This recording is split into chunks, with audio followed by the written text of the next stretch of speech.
Welcome, Maharaj, to Simply Wonderful Fridays. We are so excited to have you here. Thank you. Oh, nice to see you. So, do you want to introduce perhaps the topic? Yes, Maharaj, thank you so much. So we are so excited to have Hridayananda Das Goswami here. Tonight he will discuss his new novel, Justin Davis, in the context of Gaudiya Vaishnava literary tradition. We will be adding the link into the chat where you can purchase the book. It's out of stock right now, but will be available in stock in a few days. So please be patient. Welcome, Maharaj. Thank you so much for joining us. That's kind of nice. It's out of stock. That's didn't expect that. So thank you all very much for coming. I'll begin with a sort of a broad context for the more specific act of writing or trying to write a Krishna conscious novel. Inevitably, if we study the history of religions, or just sort of common sociology and sociology of religion, what we find is that inevitably, even a movement or a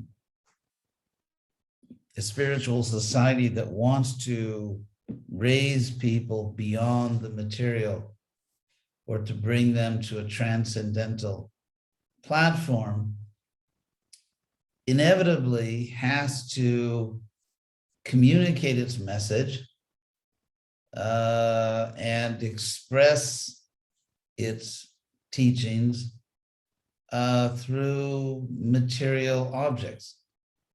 For example, right now we're speaking English. And of course, English is a historical language that began at a certain time. And so there are many ways to express oneself in English. And so one has to choose a particular vocabulary, a particular style of speech. Or for example, it's common throughout religions that people cook food which somehow has some type of spiritual or sacred significance. And so, what food do you cook? And how do you partake of it? Or the same for art or certain kinds of ritual dress, architecture. For example, when people inevitably in any religion try to build or they build certain structures where people can gather and practice that path. And so what kind of architecture do you use? Exactly how do people gather and so on. So the simple point is that inevitably we have, let's say, purely spiritual ideas such as Krishna, that there's a personal God who's infinitely beautiful, and he's inviting us to share his supreme real estate.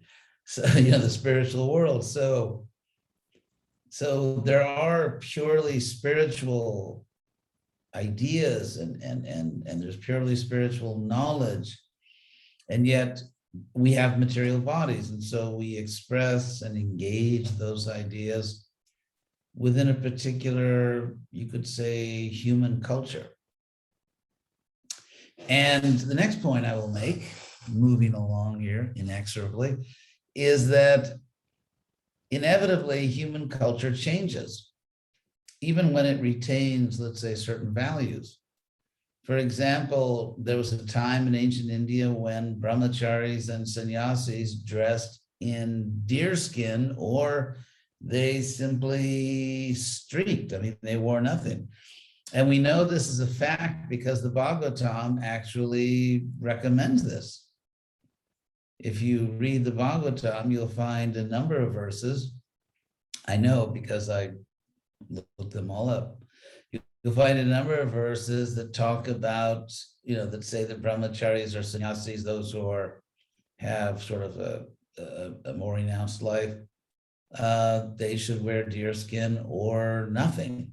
And yet Lord Chaitanya who was developing his movement roughly 500 years ago, forbade his followers to wear deerskin because it was no longer culturally appropriate. And not to speak of going naked, which is probably was worse than deerskin at the time. And so we can see how times change. And so the challenge for any religious or spiritual movement, the challenge is to preserve, in our case, what we consider to be eternal knowledge, not corrupt it, not change it, not dilute it or add to it, but to express that eternal knowledge through an external culture which effectively communicates with the world we're in. And that includes making people feel comfortable, making people feel this is something I can do.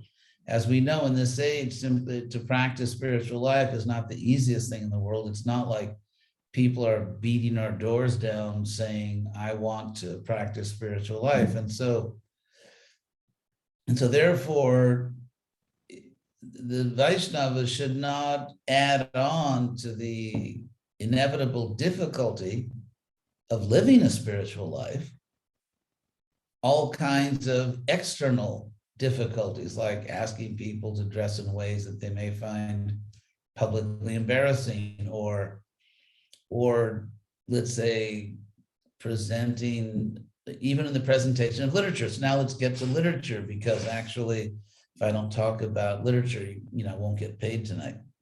I heard this was what is it? I guess sannyasis are on a gig economy, right? Because they just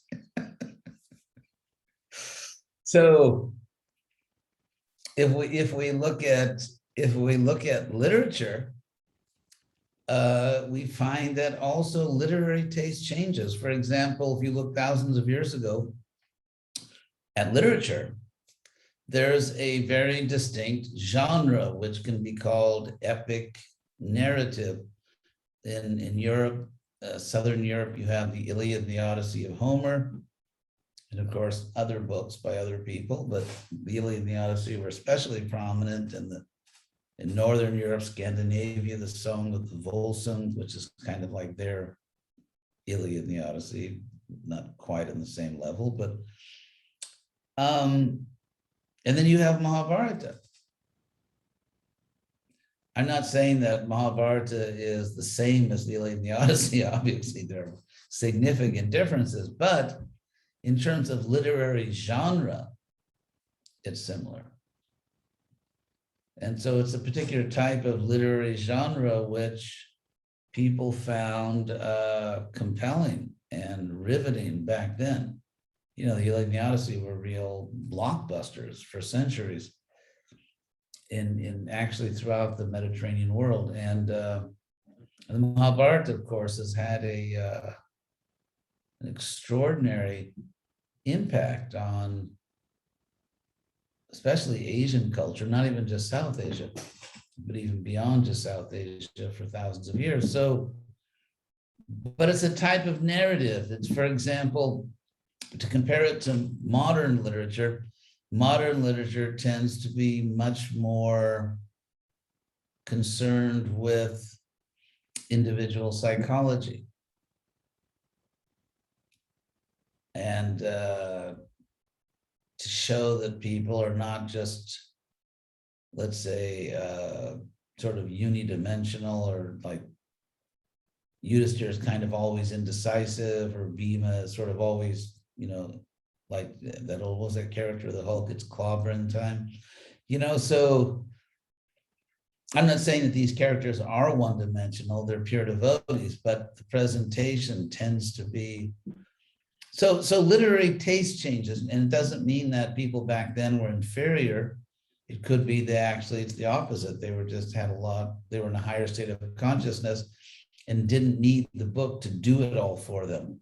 In other words, they could hear what for us would be sort of psychologically somewhat one-dimensional descriptions, and but they got it. I mean, they could grasp the whole person. So whereas we kind of need all these crutches and, like we need the book to tell us a lot more before we can really get into it.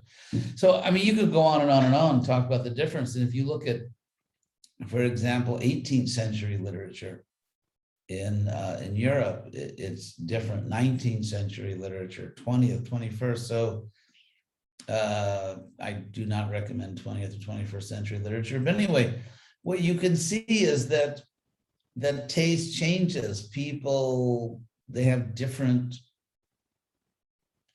approaches, what they want. It's like, for example, if you look at movies, there's a series called on YouTube, well, it's back from 64 and 65, it's called Craft Suspense Theater or something like that.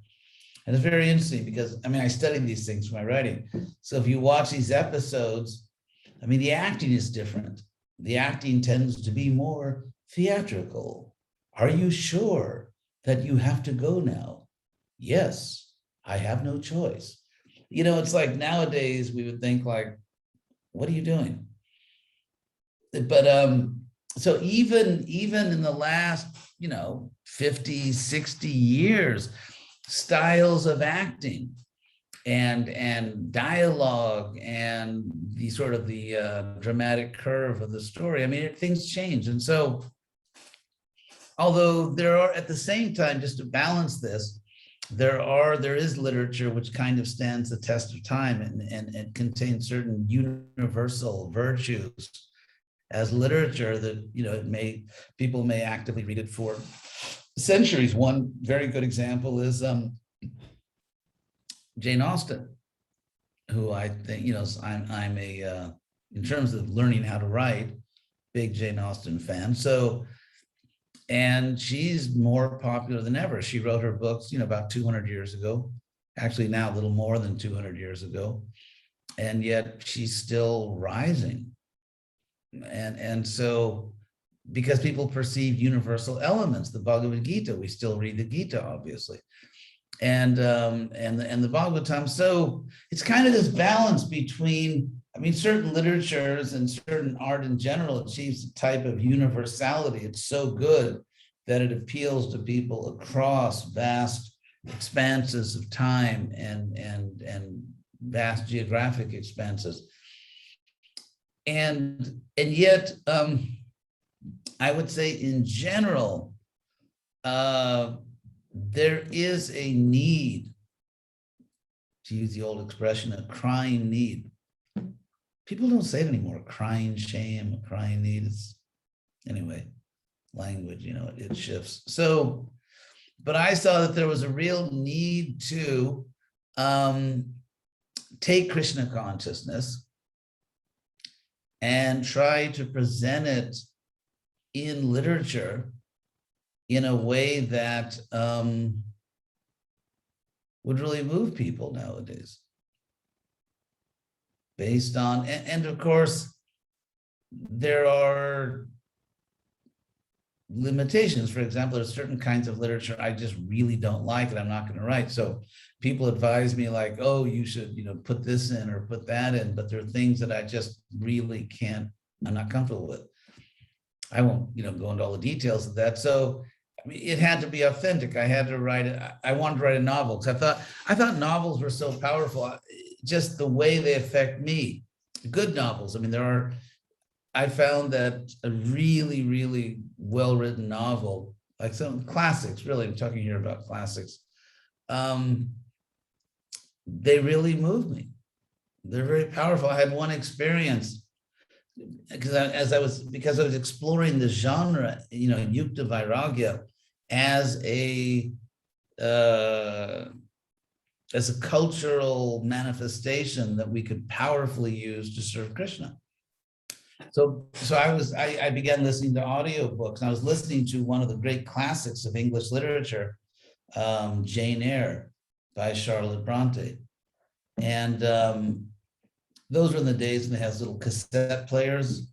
I mean, some of you may say like, what's that?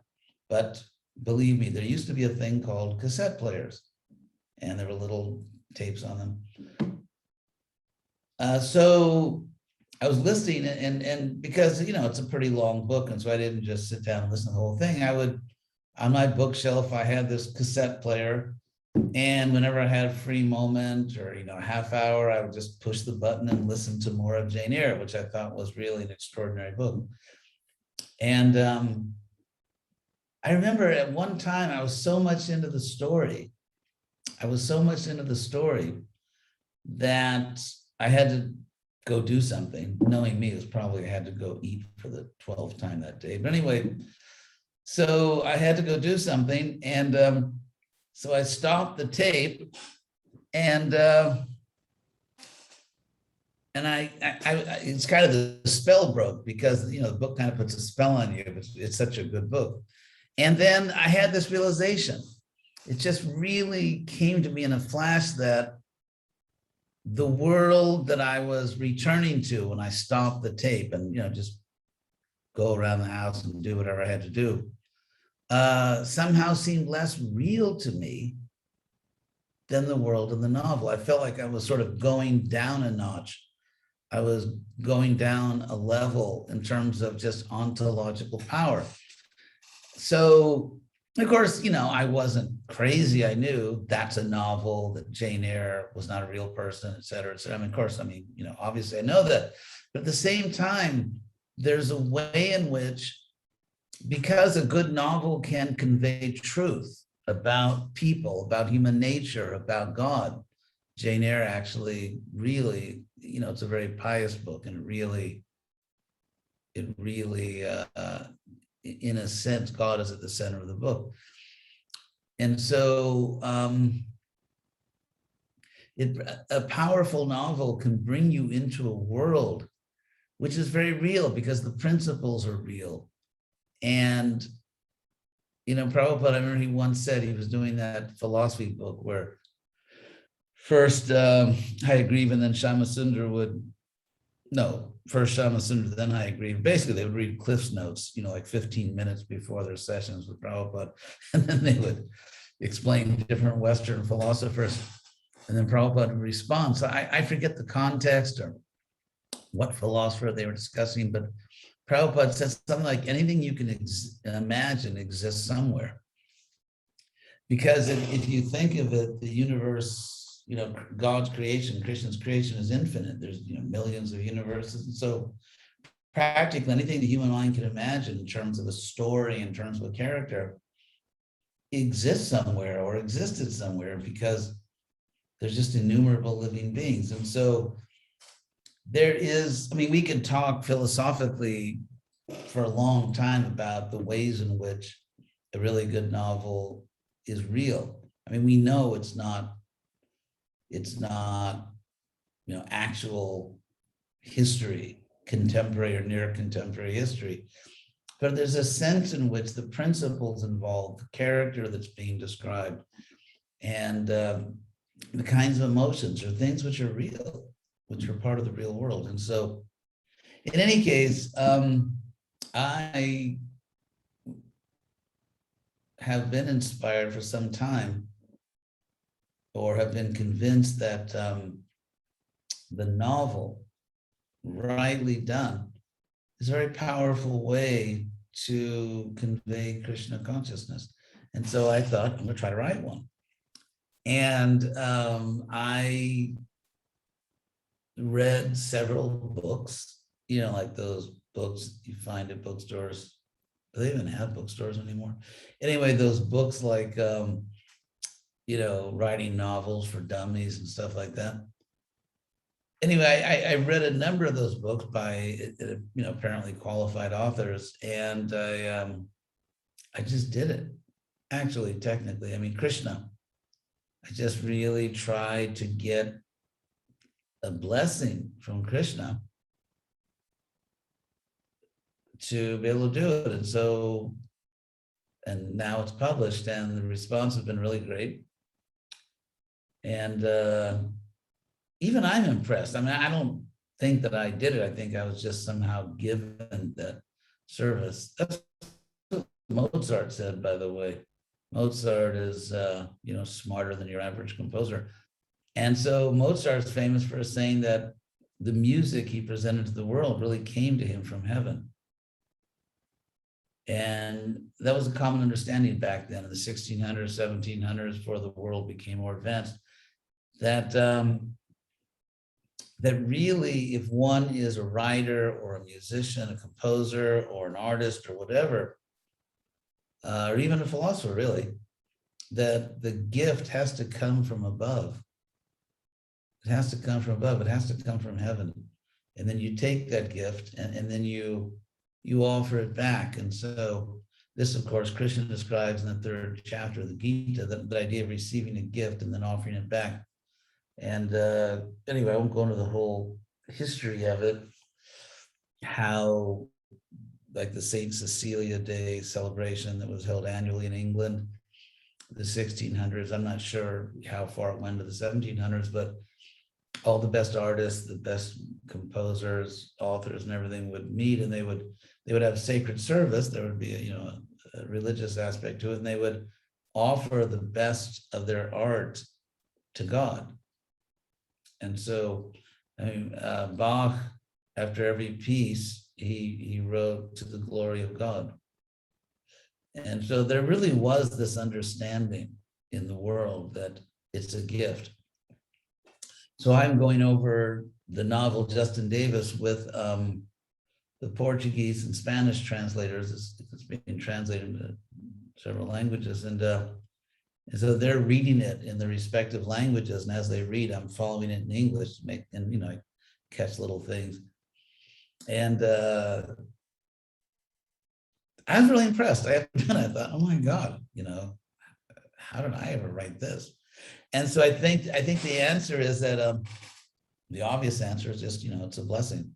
It's not something we can do by ourselves. But I do think that, the novel, it presents life as a whole. It's very holistic because you just show life. And I've noticed that, to quote from one of the teachers in our line, Mary Poppins, a little bit of sugar helps the medicine go down. And so, Mary Poppins Uvacha. So a little bit of medicine, a little bit of sugar helps the medicine go down. So I've noticed that people can accept certain teachings in a sort of a fun, dramatic setting, that principles that they might balk at, they might have trouble accepting if it was just presented to them as theology or as moral philosophy or moral principles. People would not really be super thrilled to hear it. But in the context of a story, I was also inspired by in terms of just how do you do this, I was really inspired by a Steve Martin movie. Gold is where you find it. I forget the name of it. It was about this so-called revival preacher, who's Steve Martin, who's actually a complete fake. And he knew he was just consciously cheating people. And he was traveling around the Midwest with a whole sort of Greyhound type bus. And he would heal people and, have gospel singers and everything. It was all a big fake. The people he healed were actually part of his team. And so, he was conscious, he was like cynically, consciously just kind of ripping people off in the name of religion. And he pulled into some town in the Midwest, and there's a drought, and the people really don't have much money. They're struggling. And the sheriff, played by Liam Neeson, the sheriff knows that he's a fake and really wants to bust him because he thinks these people are poor, they're struggling, you're just exploiting them. You're taking from them money they don't have, they can't afford to give. Anyway, so the movie has a really good ending, because I'll just tell you real quickly, spoiler alert. But it makes a point about writing novels, and that is he starts to sort of fall in love with or become attached to a young lady in the town who I guess works in the diner or something. And she's smart, and the sheriff is telling her this guy's a fake, but she's trying to keep an open mind, see for herself, and he's sort of falling for her. And so he's having his big event, or all this advertising, all the people, probably in several counties came there. And they have this huge tent and the choir, the chorus and gospel singers and everything. And he's going to do his fake act. But then what happens is right toward the end of it, when he's this girl that he's really kind of falling for, her brother comes in and he's crippled and he wants to be healed. And so Steve Martin's thinking, oh, gee, my God, because he's thinking, I can't heal this person. I'm a fake. And it's the younger brother of this girl he's falling for. And he throws away his crutches and kind of drags himself up to the stage, and he wants to be healed. But what's really interesting about this movie, about this story, is that because Steve Martin is just like, he's like, doesn't know what to do. But then this boy, he sort of drags himself up and he surrenders to Jesus, and he's actually healed. And obviously it's not done by Steve Martin. So the point I want to make here is that in the context of the movie, because there's all this fun stuff like romance and the sheriff out to get the fake preacher and everything. And so when you see the movie, it's kind of inspiring. Whereas if it was just Sunday morning TV, a lot of us would never watch it. But because it's in the context of an interesting movie with really good actors, it's like, wow, he was healed. And so, things like that really convinced me that there are certain things you can do, and perhaps you can only do through that genre. Even a novel, or in my case, so I'm working on Mahabharata right now. And so as a historical novel, because I'm staying within the boundaries of the Bhagavatam, especially. So I'm not, it's not like there's going to be 7 Pandavas or 3 Pandavas, or actually all this happened in Pennsylvania instead of Bharatvarsha. So I'm staying within the boundaries of the Mahabharata, of the Bhagavatam and the Mahabharata, but I'm kind of filling it in, which is something that Acharya has always done in our line. If you look at the commentaries, the writings of Vishwanath Chakravarti, or even Bhakti Vinod Thakur, like in the Jaiva Dharma, I don't want to say they fictionalize our teachings, but they let their spiritual imagination go, so they stay within the theological boundaries of our tradition. They don't say anything which is against our principles, but they create stories by their realization. And of course, because Krishna is unlimited and can do unlimited things, Krishna may actually be there doing those things. And so that's another very important aspect about, I don't want to say fiction, but let's say a novel or a historical novel, which means you stay within the boundaries of the known history, but you fill in a lot of blanks, is that because Krishna is unlimited, Krishna can really be present there, and Krishna can really be doing those things if he chooses. And people can feel Krishna's presence in the story. So anyway, these are some of the aspects of what I hope is Krishna conscious spiritual novel writing. And of course, there are short stories also. So it's, I hope I've given you some prasadam for thought, food for thought, offered food for thought. And so if you have any questions, perhaps you could present them now. And then I will, I'll do my best to get a lot of money out of you. Just kidding, that was a joke. So if you have any questions, now's the time. I have a question, Maharaj. Yes. Thank you, Maharaj. This is Rasikendra Das from Houston. Yeah, I saw your name there on your little here. So traditionally, we tend to present spiritual truths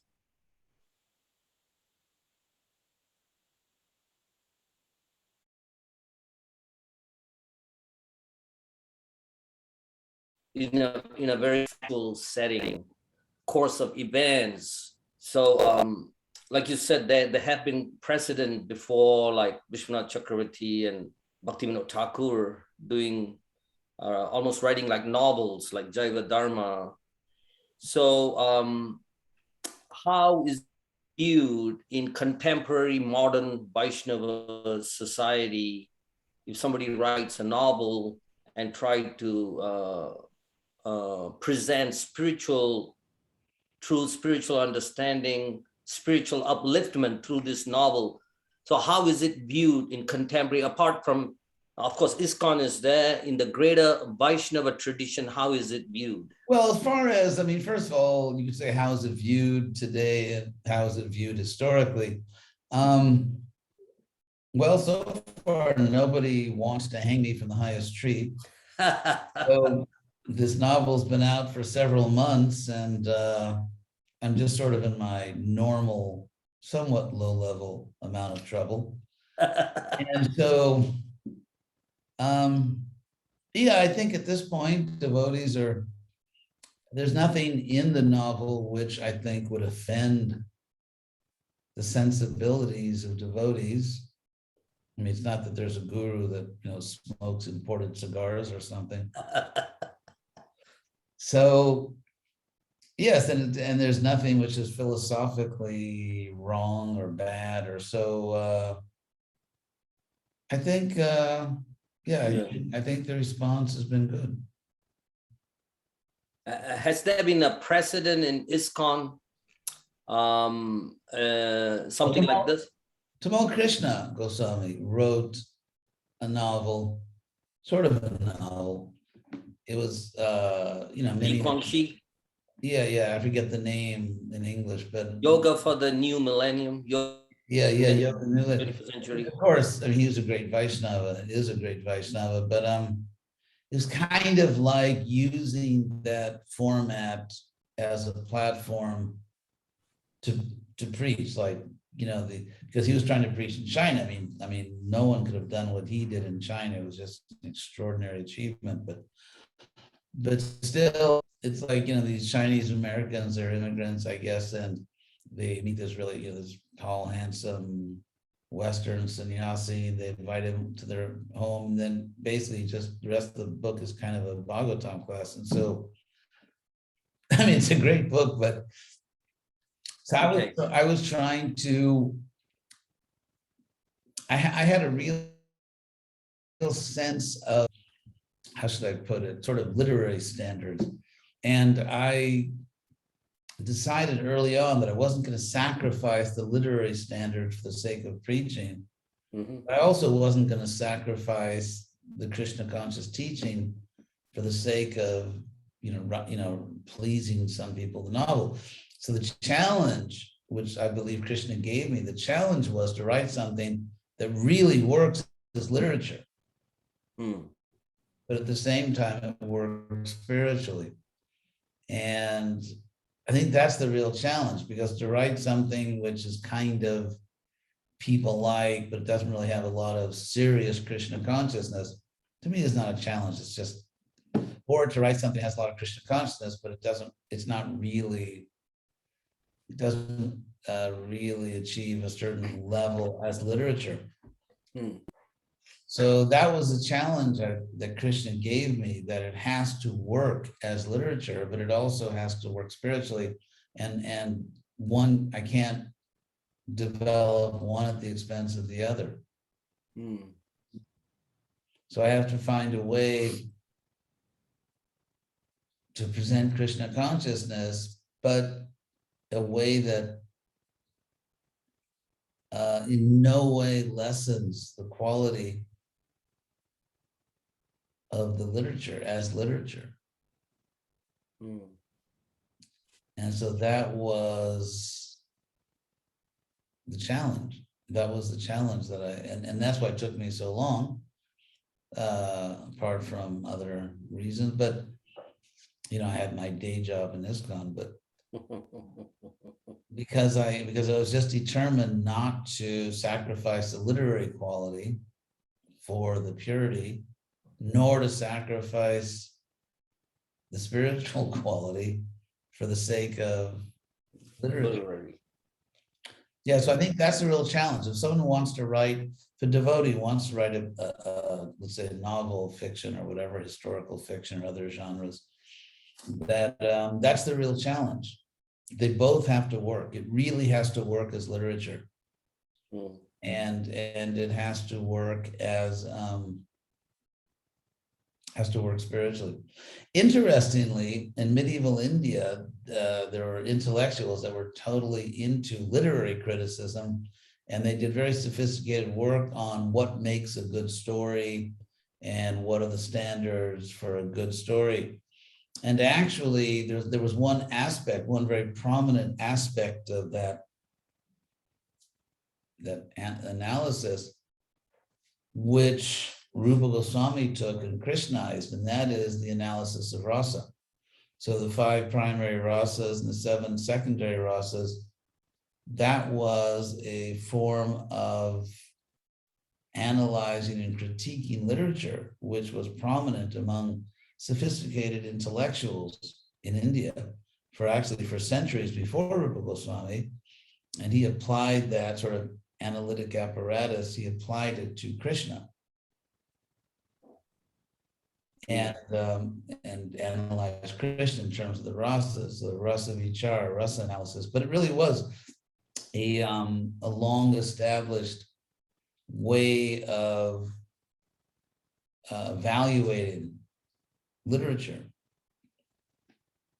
And so, as I said much earlier, in different times and places, there are different standards. For example, if you look at Lord Chaitanya's debate, Nimai Pandit's debate with the Keshav Kashmiri Pandit, and you see that among intellectuals in India at the time, there was this extremely,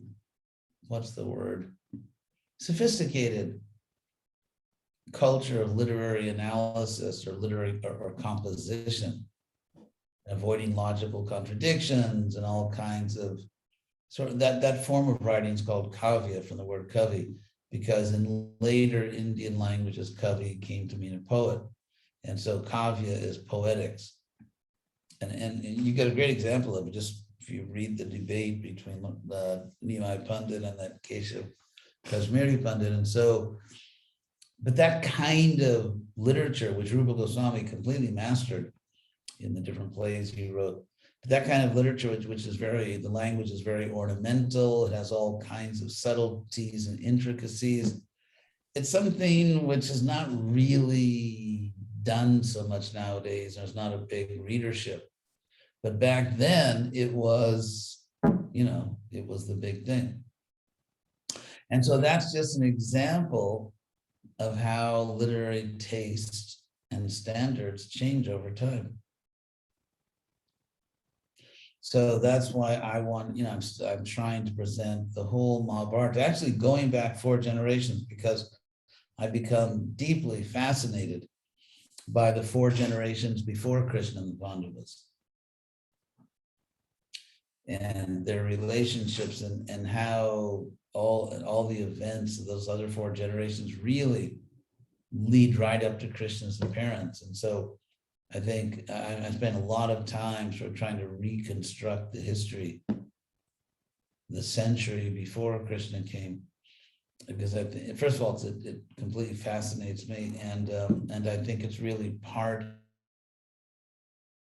of Krishna's choreography. I mean, Krishna designed all this, and it's also just mentioned very briefly in the last chapter of the 9th canto of the Bhagavatam, but very, very briefly. So I'm trying to fill it out and reconstruct it.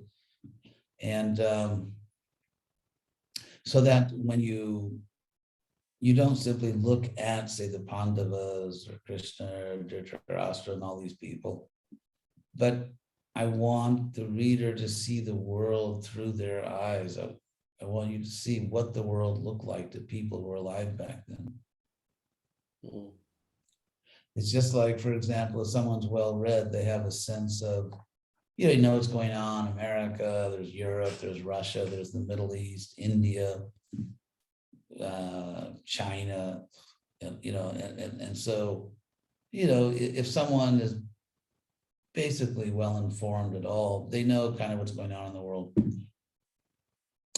And so if you were alive back then, you would know all these things.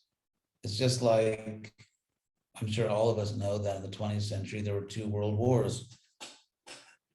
And you can't really understand what's going on now without understanding that.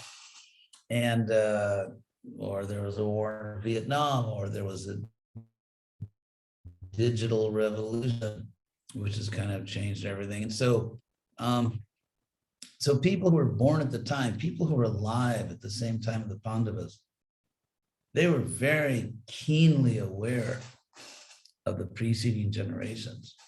I mean, the Pandavas knew all about that. They knew all about it. That was recent history. For example, in America, I mean, anyone in America that's not, deeply ignorant knows that there was slavery, that there was a civil war, that there was all, I mean, you just know these things, just part of living in the world we live in. And so in the same way, there were all kinds of events which are described in the Mahabharata, which I'm reconstructing and trying to fill in, which the Pandavas, for example, or other people at the time, they knew it as much as you know that there were world wars, as much as you know that, 1947, India became an independent nation, and things like that. There was partition, and I mean, they knew all these things. They knew all these things. And all these prior events had a very heavy influence on everything that was going on when Krishna appeared. And so that's what I'm doing. I'm trying to recreate that historical context so that you feel what it was like to be alive back then. And as a, reasonably well-informed citizen. Mm. And I think to really go back to that time, to really go back to the end of Dwapara Yuga and understand it and really live it, you have to know what that world was like. You have to know what those people knew. So that's what I'm doing. And it's really great. It keeps me, out of Vaishnava gang-related activity. Okay, thank you, Mark. So any other questions? Maharaj, there was a question in the chat from Daniel Sullivan. Oh, let me take a look. I actually have my own little chat here. Oh, what is the novel about? Is that the question? Yes, Maharaj. Oh my God, if I tell you that, you have to read it. It's, totally original stuff no one has ever used. Boy meets girl, violence, not between the boy and the girl. But yeah, please go get one. Infomercial alert. So maybe I should put in the chat, Devala Rishi, my disciple, is doing a really good job of getting books to people. It's in Amazon. I think you can find it in Amazon now. You can buy it in Amazon, or you can write to this person, but it is on Amazon. I think that would be easier for you. Oh, that was cool. Did you do that, Ananda Leela? Did you just post that? To learn more about books published by His Holiness. It's amazing to be a holiness, His Holiness Hridayananda Das Goswami. It's like, oh my God, I'm a holiness. Oh yeah, so the information is in the chat. I never thought I was going to grow up to be a holiness. I never thought that I thought I would do something good in the world, but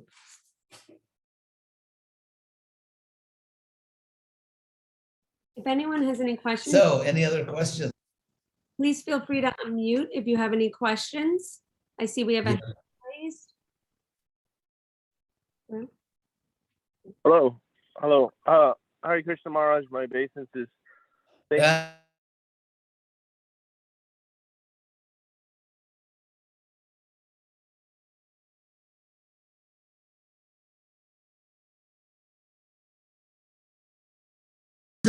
Narda. Yeah, you're manifesting now as a sort of a yellow line around your box. So go ahead.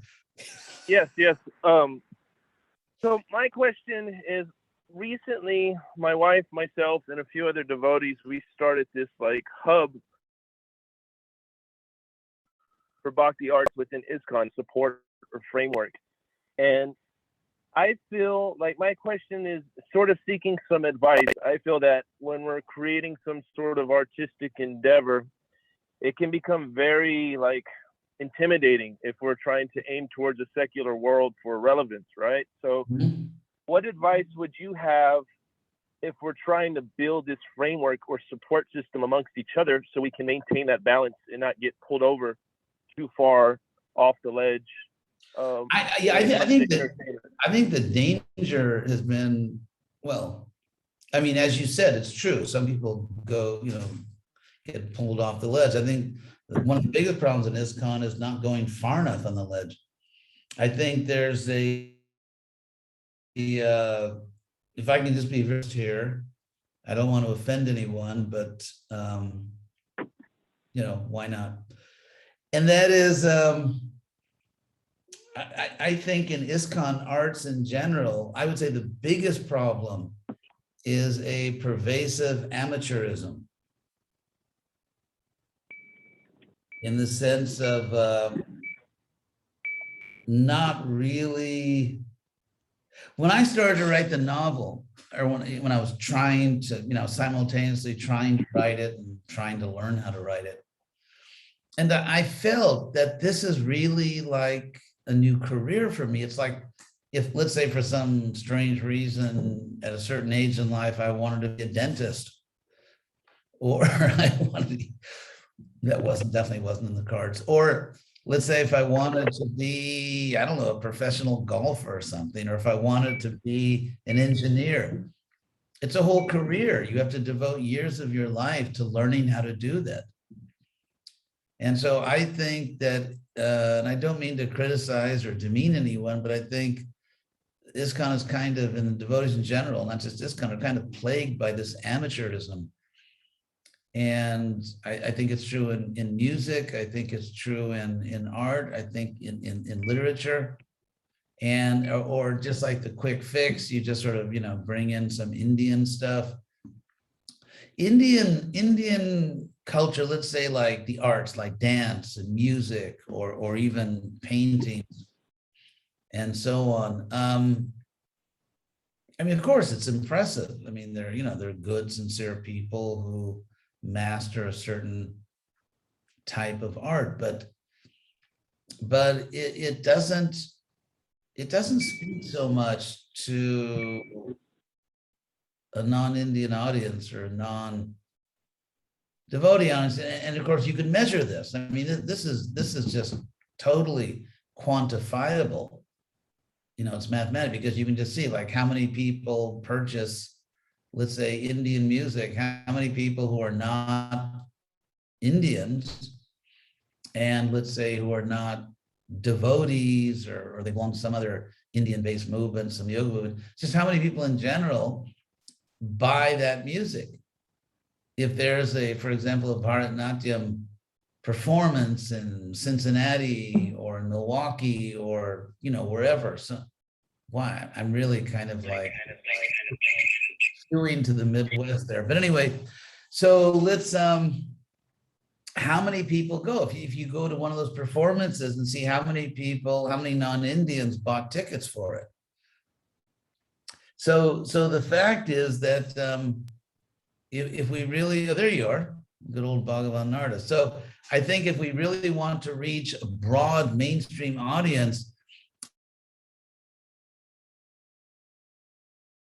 I don't think we can just criticize or minimize the devotional service of devotees who do try to have an audience, sort of the Indophile audience, either with their music or their art or writing, whatever. I mean, you know, many of them are really good devotees.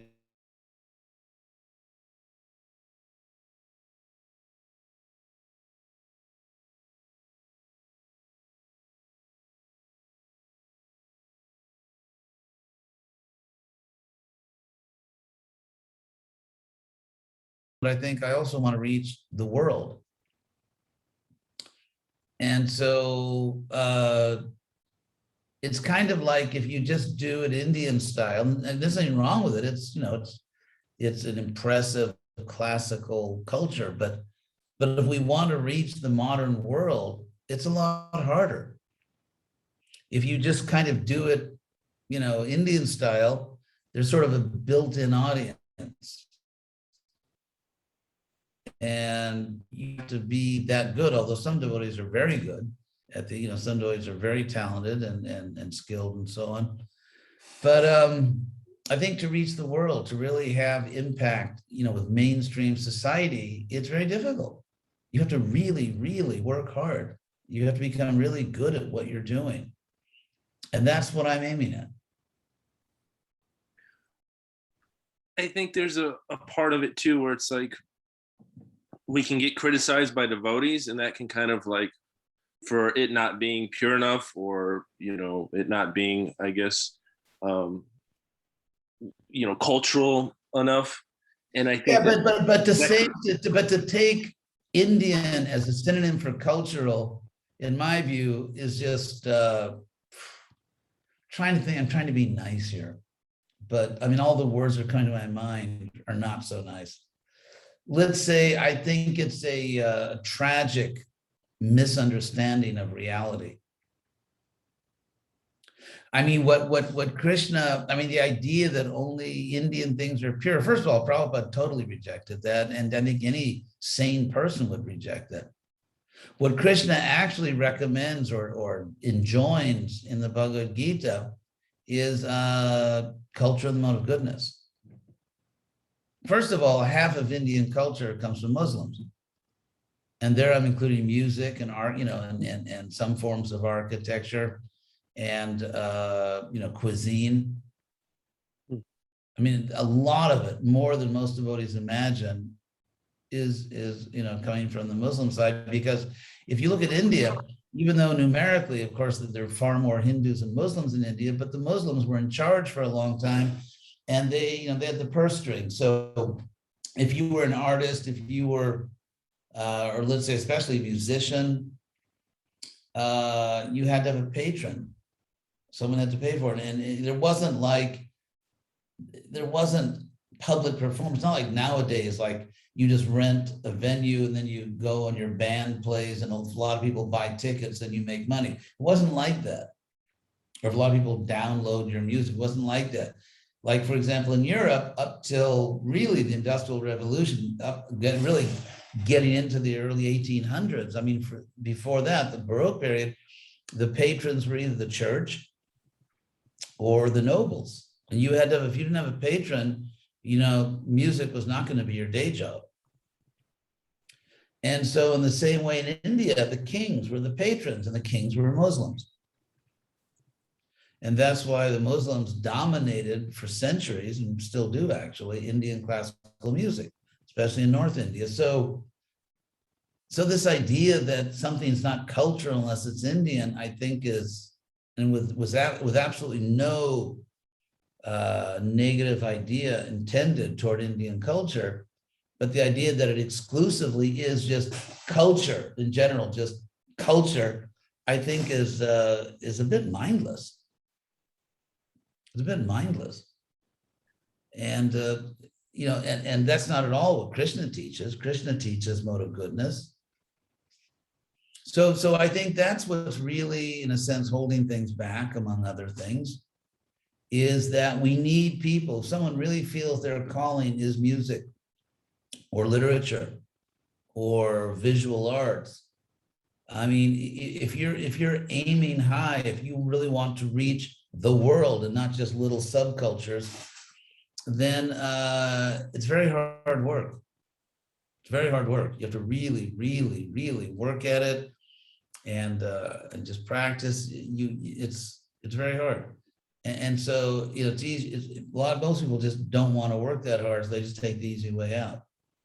And they reach their little niche audience, little niche audience, and that's the end of it. The Hare Krishna movement continues to be essentially not happening in the Western world. So that's how I see it. Just to be blunt and honest, that's how I see it. Maharaj, is there a chance I can maybe connect with you for a few minutes off Zoom at some point, sometime? Sure. Oh, thank you. Yeah, have your lawyer call my lawyer. Sure. Maharaj, Yes. my name is Danny Sullivan. I've been following you for a long time, so I really feel blessed that I get to finally meet you. And my question is a little off subject, but my question is, a long time ago, I was told that you're an amazing historian. So I always wondered what happened to the Catholic Church and why they all of a sudden allowed the slaughter of animals. I don't know if they all of a sudden allowed it. No, I meant, years, way back when. Basically, we could talk literally for hours and hours and hours about Christian history, which I've studied a lot. But I'll just make one simple point. And that is, when Jesus was living, all of his followers, all of the people who were part of the sort of itinerant community that accompanied Jesus around Israel, all of them were Jewish. All the apostles were Jewish. And no one, including the apostles, thought that Jesus had intended to create or had created a new religion. And this is mainstream academic scholarship. It's not just, some special idea I have. That's mainstream scholarship. That even Paul of Tarsus, another topic, no one thought that he was. In fact, you have Jesus in the Bible saying, in the New Testament, saying that I have not come to change the law, not one letter of the law, which was, of course, kind of the essence of the Jewish approach to religion, the covenant, which is a legal contract, people of the covenant. And so what happened is, for various historical reasons, within a few generations, there was a radical demographic shift in the Jesus movement, where it became a pagan movement. And I think really in the full sense of the word, because after he was crucified, I won't go into all the history, we could talk about that for a long time, but Jewish people stopped joining because it was illegal for them to do so, and because the Messiah wins a military victory normally, and Jesus was kind of, at least superficially, crushed by the Roman state. And so it became a pagan movement, and they brought all kinds of pagan ideas. And so there was really there was a radical transformation. And not that nothing was carried over, but so in terms of, why did they kill animals? Or, clearly there were vegetarian Christians back then, but it went in many different directions. There were many kinds of Christianity. I'm sure there were vegetarian Christian groups. There were all kinds of Christianities back then. It was very diverse. And what brought it all together, so there was like a church, was not that everyone saw the light and decided we'll all do it the same way. Rather, it was done through violence or the threat of violence when the Roman Emperor Constantine decided to promote Christianity. And at that point, it became dangerous to be a heretic, meaning anyone that didn't agree with a group of bishops. And so at that point, it went, so if you study the history of it, it's not like a bunch of just sort of wandering mystics who, why didn't they get it? We shouldn't kill animals. It was, there's a very complicated history involving all kinds of human factors, political factors, military. There were, the way Christianity developed depended to a great extent on military history. Because once the Romans adopted it, and there were all kinds of competing Roman factions, and generally they settled their disputes on battlefields. And so the forms of Christianity that became prominent depended a lot on military history. So yeah, that's a whole topic. Thank you. So any other question? If not, I'll get back to work. I'm going to put the link in the chat for Amazon for anybody that is interested in purchasing the book now. It's available on Amazon, as you said, in the Kindle version. So if you can't wait for the hard copy and you must start reading it this evening, you can purchase it on the Kindle version. Thank you so much for joining us. I'm so excited to read your book. I teach elementary school writing, and I can't wait to hear and see the eyes of Oh, really? Justin. Yeah. So I'm really excited about this, because I'm always telling my students to go into the eyes, into the skin of the reader to see what they would be experiencing. So I'm really excited, and I can't wait to read it. When you told the story, did you tell it through the perspective? You told it through the perspective of Justin, from his perspective on how he was reading the story?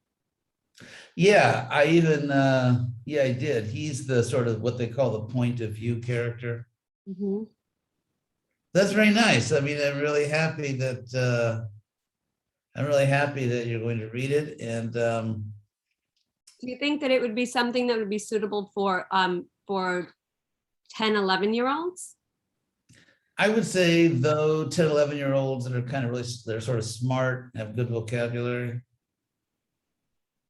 Wonderful. Thank you so much for joining us. It was so nice to hear from you. We're so excited to read your book and to hear of all of your future endeavors that are coming. Will the new books on the Mahabharata be a series, or will it be an individual book, one book? It looks like, the way it's going, it looks like it may be at least 6 volumes. Sounds like it. Yeah. So it'll be like almost like a life companion that you sort of, you can just, it'll be like a literary companion for your life. But thank you very much. I appreciate your service, and I appreciate your helping to facilitate this program. Thank you so much for joining us and enlightening us, Maharaj. Thank you very much. Hare Krishna. Hare Krishna. Dear devotees, I just have a few announcements. If you would like to just stay for one moment, I'll put them in the chat. If you are interested in joining our WhatsApp group for to come and hear from our future speakers, you can also check out our YouTube channel, where you can see past speakers that have graced us with their presence. And also, please check out the farm program in Houston if you're in the area. I don't think that Laura is here this evening, but I'm going to put the link in the chat as well. I'll put the address to the farm. If you're in the area, please feel free to check it out. They do wonderful programs there, as well as some yoga programs. And that's all for this evening. Thank you, everybody, for joining us. And please join our WhatsApp group and have a wonderful weekend. Hare Krishna.